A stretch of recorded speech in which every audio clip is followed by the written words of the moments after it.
All right. Good morning, Boker Tov. Torah brings healing to all living things. Who needs a healing? Baruch ben Yamin ben Rachel Blima, Yehuda Skolda Basilisa Hana, Haim Yaakov, Zev ben Sarah, Yosef Yitzhak ben Lior, Shoshana Bas Hana, and Gary Robert, son of George. We're Shlema B'Korah. Also Harav Yitzhak Fivish ben Graina Malka. They'll have him refuah Shlema. Others? Okay. Here we go. Hayom Yom. Today is the day, right? Every day is the day. 7 Elul. The Alter Rebbe instructed that in the phrase Batsuad Daka, this is a phrase that occurs in Sefer Devorim. There are various blemishes in a person's body which disallow the person from entering the sanctuary. This is one of them, Batsuad Daka. And he says that the word Daka is written in the Torah scroll with an aleph at the end and not with a hey. And I'm looking just at I don't have a Torah scroll at home, but I have various chomashim, and it's all written with a hey at the end. And the Alter Rebbe said it should be written with an aleph. Now, virtually everyone, most Torah scrolls end it with a hey. So this aleph was something that the Alter Rebbe pointed out, and the Frierdiker Rebbe goes on and says, in Prague, there is a Torah scroll which, according to local tradition, had been examined and amended by Ezra the scribe. Now, that goes back quite a few hundred years. It is read only on Simchas Torah and is always rolled in the portion of Shema. And when the Frierdiker Rebbe, was in Prague, 1908, he says, I saw that scroll, and in it, Daka is spelled with an aleph in the way that's not usual. So, too, when I was in Worms in 1907, a year earlier, I saw a Sefer Torah written according to their tradition, the tradition by Rabbi Meir Rottenberg, one of the great Achronim of later times. And there, too, the word Daka was written with an aleph. And then he brings other references. Sheret Yehuda, Divrei Nehemiah, Mishnah Avram, cites a number of works that deal with this subject. And I must say, I'm not learned in this subject. So if anyone is, please add. If not, we will leave it at that. Except to see that the Alter Rebbe pointed out, and this is something we can live with, the extreme criticality of each and every letter in the Torah. Because as we've learned, each and every letter is a particular hamshacha, particular drawing down of godly energy. Okay, we'll continue now with our subject, Maaseh HaTzedakah, the deed of tzedakah versus the avodah of tzedakah. And we're on page 206, 7 Elul in Lessons in Tanya. Today is Tuesday in Chayenu. Likutei Amurim. It's on page 234. Counting down from the top, 1, 2, 3, 4, 5, 6, 7, 8, 9, 10, 11 lines down from the top. So we're in the middle of explaining a pasuk in Isaiah. V'hoya masa hatzedakah sholem. The deed of tzedakah is peace. V'avoda hatzedakah hashket uvetach ad olam. And the service, as opposed to the deed, the service is quietness and trust forever. So we have explained, today we're going to explain the first part, Maaseh HaTzedakah. And what we did explain yesterday is that the Maaseh Tzedakah, there's two ways of looking at the Maaseh Tzedakah, one from top down and one from bottom up. The top down approach is Hashem's Tzedakah to us and all of creation, in that he gives life to all of us who are called the ani, the poor person. Everything is totally dependent, totally beholden to Hashem. So all of creation, including us, is a receiver of the tzedakah of Hashem. And then there's below to above, where we reach out to our fellow men and humans and people in need, and that arousal from below affects an arousal from above. So it's a two-way street. The arousal from above can affect us, and then the arousal from below affects him. And then it becomes circular, of course, that we affect him, and he affects us, and we affect him. And this becomes the great circle, the unending infinity of relationship between the creation and the creator. Okay, now we'll start. The arousal from above,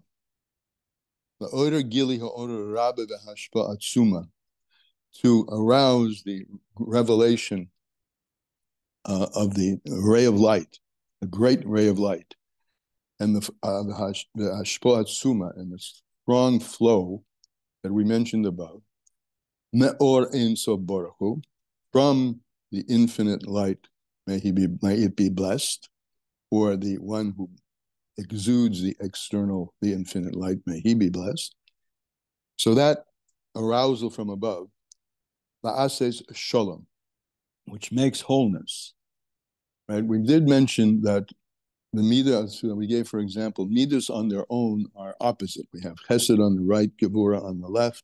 Chesed is extension, gevura is contraction. But when the light comes from above, from what we call soivi kalalmin, from the transcendent level, it makes peace. Peace, shalom, also means shlim, which means wholeness. It brings together opposites. So the maisa of tzedakah, when it's coming from above, tzedakah, I'm doing an act of kindness on someone who needs something, who's broken, who's not complete, who's not shalom. And tzedakah repairs that brokenness and brings wholeness. So this arousal from above comes from Isirusa de Lasato, an arousal from below. Through the deed of tzedakah and the flow of life, of kindness and mercy, this expression of the Zohar, to one who has nothing at all. In other words, our tzedakah down here below arouses Hashem's tzedakah up above. And again, the circle. That the energy that we give when we give tzedakah to somebody else rises up and touches Hashem, and then Hashem is touched to the point that his mercy or his tzedakah, his kindness, flows down. When we give tzedakah, when in our acts of kindness and mercy to one who doesn't have anything at all, which is literally giving life to someone who has fallen. And the following is known. Masha Amru Razal, that which our sages have said in the Gemara Sanhedrin, Ala Oisik b'Torah Lishma, concerning one who does the Torah Lishma, in other words, doing it for its own sake because God commanded us to do it, and no other reason than God said this is what a human being is supposed to do. So when one does that, one is masim sholem b'palmalya shel ma'ila, u'b'palmalya shel mata. So this expression echoes what we just said. The language here is that when one does tzedakah down here below, that makes peace or wholeness, integrates the right and left so that they become interoperable with each other in the chambers up above and also in the chambers down below. So our tzedakah down below, what the operational meaning, what does it mean that arouses Hashem? It means that our simple deeds of tzedakah down here below have a, quote, cosmic effect on the entirety of reality, that it brings forth a renewed energy in Hashem to do tzedakah with everything else and keep the creation going and keeping the holiness injected into all of the creation. Now, so we use this expression. This is the expression it's used. It causes peace in the upper palaces and in the lower palaces. What are these? Amalia Shelmaila, the palaces up above, Hem Hasorim, these are, you spoke about the princes, the rulers up above, the ones that Hashem delegates to be his delivery mechanism for his midos. Malach Machoil, there was the prince, the Sar of Chesed. Malach Gabriel is the Sar of Gevura, severity and contraction. So Hamalya Shelmaila, when we refer to the palaces or the chambers up above, these are the Sorim, these supernal beings, the Hamidos, and they're also the supernal Midos, the Midah of God. The charity we do down here below arouses the Midah of Hashem's Chesed, as we said above. And where these chambers are, and these chambers, particularly or specifically, these supernal chambers are in the world of Bria, if you want to know, and as is mentioned in the Holy Zohar. So the world of Bria, why we're focusing on the world of Bria, I just say editorially, because Bria is Lashon creation, right? The Bria is called the creation. Bria is where, excuse me, if Atzilus is emanation, emanation implies that there's a real connection, a solid connection, and a felt connection between the source of light and the ray of light. That's an emanation. Bria, there's a sense of some separation, meaning difference. Bria is a place in Chassidus where really yesh begins, something substantial, which has a feeling of being something on its own. That's why I call the creation. And so in Bria, since Bria is the place where something feels itself to be on its own, Bria is the place where the healing starts. Also, where through the act of tzedakah, or through the infusion of mercy which comes from above, that sense of separation, which is a natural part of the creation, becomes healed, so to speak, and Bria becomes privy to the feeling of inclusion that exists in the deeper places of godliness and the deeper places of Hashem's energetic. So that's Bria. It's a little editorialization on Bria. Okay, so that's where these chambers are, where there begins the manifestation and the flow of God's midos. And particularly, we're talking here about the midah of chesed, the kindness and the tzedakah. That's the Palmalya Shelmaila, up in the world of Bria. Now, Palmalya Shelmata, what are the chambers down below? These are the lower chambers, and particularly in this world. So our acts of kindness down here below rise up and affect God that he should come out of himself, so to speak, and bestow kindness on all the creation. And that begins in Bria, with the ministering angels being agents of Chesed and Gevurah, or you could, as he said, or the Spiros, which are the beginning of the agency of Chesed and Gevurah. But here we're speaking about Chesed. And that flows all the way down to Olam Hazeh, Hashafel, this lower world, which this lower world is characterized by Hamur of Toiv Ra, a mixture of good and evil. That's what characterizes this world. And that reality of this world being a mixture of good and evil stems from Mechet Adam Harishon, from the sin of Adam Harishon, where he made the division between good and evil. Behara, and in this world, the fact is that the evil has the upper hand. Behara shoylet ala toiv. The Ra is over the good, as we see in everyday life. You just don't have to look too far, just open the window to the news, and it's been that way for how many thousands of years, with some interruptions, that the Ra, the evil, shoylet ala toiv, it rules over the good. As it's written, Asher sholet ha'odam ba'odam. This is a pasuk. This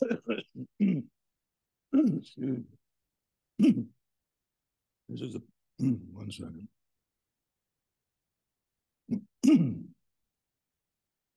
Yeah, this is a pasuk from Kehelis. Asher sholet ha'odam ba'odam. One man, Adam, configuration called Adam, rules over another configuration called Adam.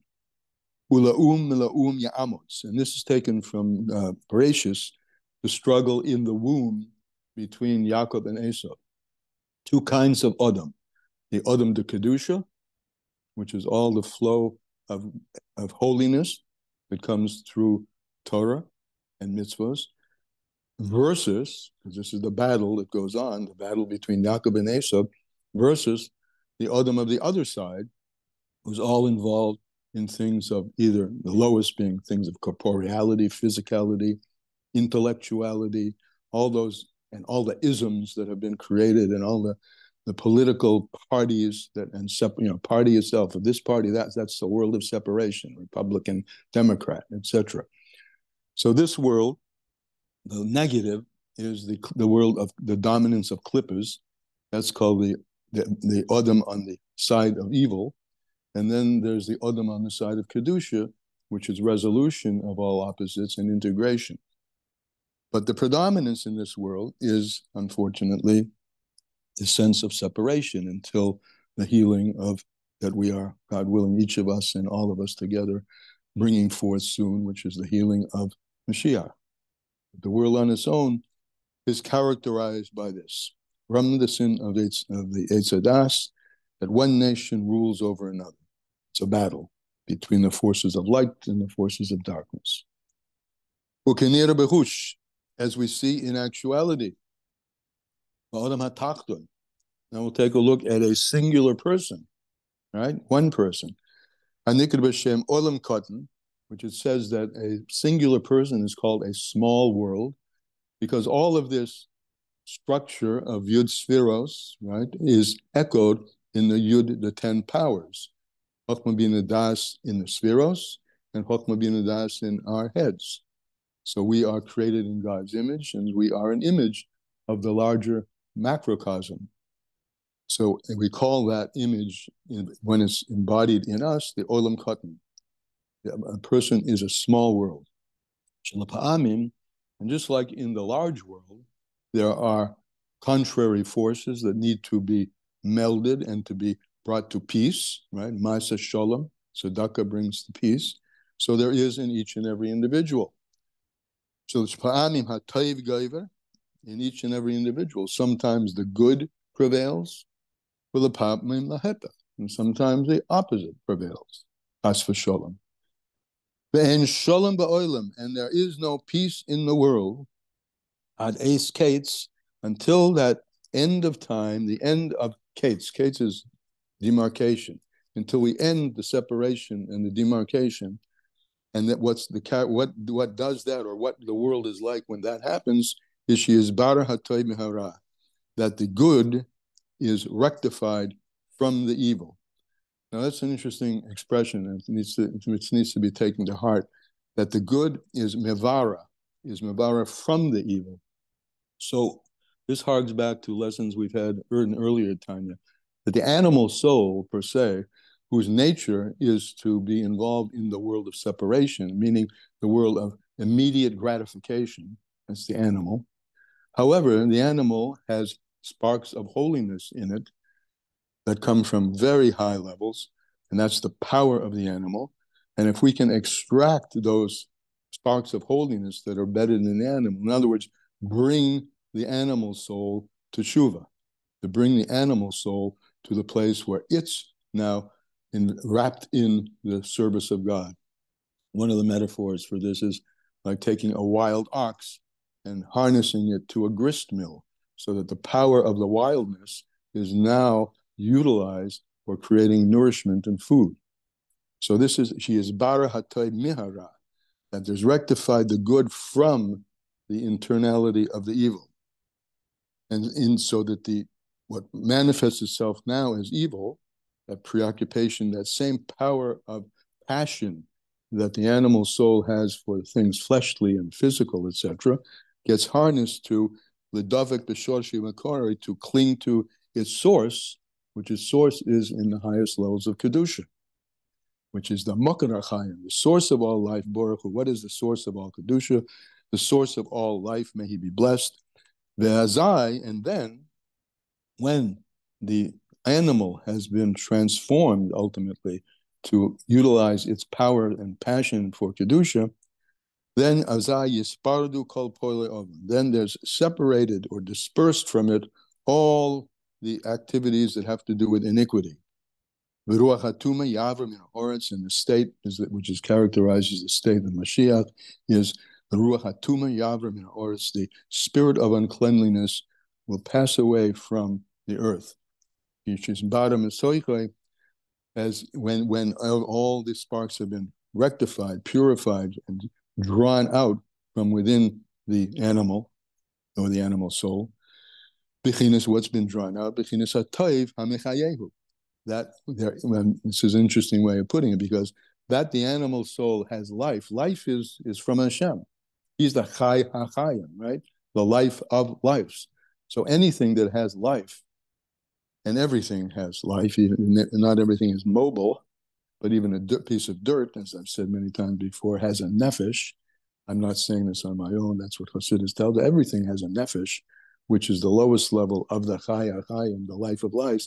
And when that gets extracted and becomes visible, then the world is rectified, and we have what was called the Geula.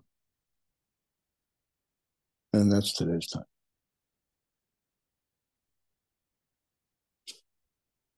All right. A lot of people here, a lot of interesting people. What do we got to say? Anything? First of all, questions, comments? Hi. I wanted, can you just say the word again that you said before Bria when you were describing the descending quality of the emanation? I didn't catch it. The word before Bria? Yeah, and as you said, okay, once we come to the level of Bria, then there's the separate this concept of feeling of separation. The word I said was the word I said was the name of the world which precedes Bria, which is Atzilus. Okay, I didn't just I'm familiar. I didn't hear it. Okay, fine. And the reason I said that is because the word Etzel, which means the root of the word Atzilus, means emanate. Emanate versus create. And that's just very briefly. What's the difference between emanation and creation? So it's explained in Chassidus that the emanation is a metaphor that comes from light, right? So for light to exist, it has to be connected with its source. I mean, an easy metaphor, you just take a flashlight, turn it off, there's no more light. Turn it on, there is light. So there's a connection that's visible, perceptible, between the source and the outcome of the source. And that's the way the things are in the world of Atzilus. The beings in Atzilus, which are called Netzolim, emanated things as opposed to created things, which was mentioned just now, have a sense of though they are beings, they at the same time have a constant sense of their connection with Hashem, with their source. As opposed to Bria. Bria is where separation occurs first of all, nothing is separated from Hashem, but the experience in Bria is one of separation, that the created being can't look over its shoulder and see where it came from. And that's called yesh me'ayin, something from nothing. It can't see back into the ayin. And that was the point of talking about the difference between Atzilus and Bria. Thank you very much. Thank you. You're welcome. Anybody else? Okay, so therefore, ergo, so what?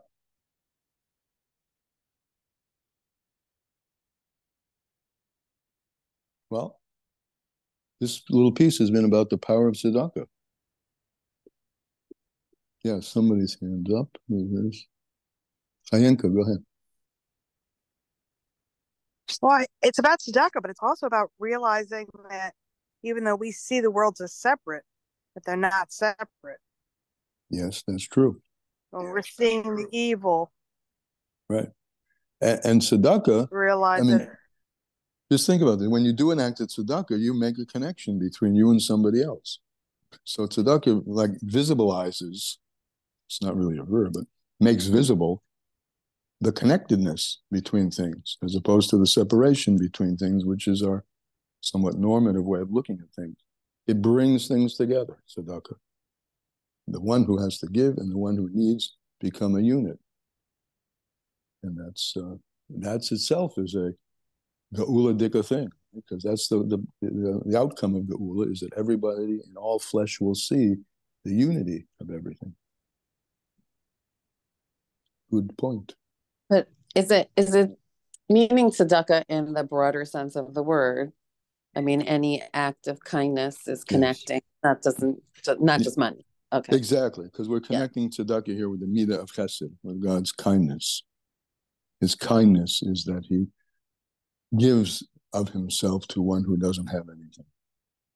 Yeah. So I think you've got some things going here. We've got some things going. Any act of kindness, any act of healing that you can give to a relationship or in yourself, being kind to yourself. Let's not forget about that. We've talked about that in earlier parts of Tanya, having compassion on yourself for the fact that, as he said today, the world in general, as it's given as a result of the Chet Eitzadas, is a world of separation. So it's not abnormal that you may feel some dislocation, disassociation, disharmony, and I could list a lot of disses, right? It's normal, but there's a state beyond normal, the super normal. It's funny, we wanted to use the word abnormal, but that has a negative connotation. We take abnormal in a positive way. To change what's normal, which is a sense of separation, and make inclusion and inter-inclusion, that essentially is the difference between Galus and Geula. And we have to do that, we've spoken of this many times, to integrate ourselves, to bring ourselves back to the garden.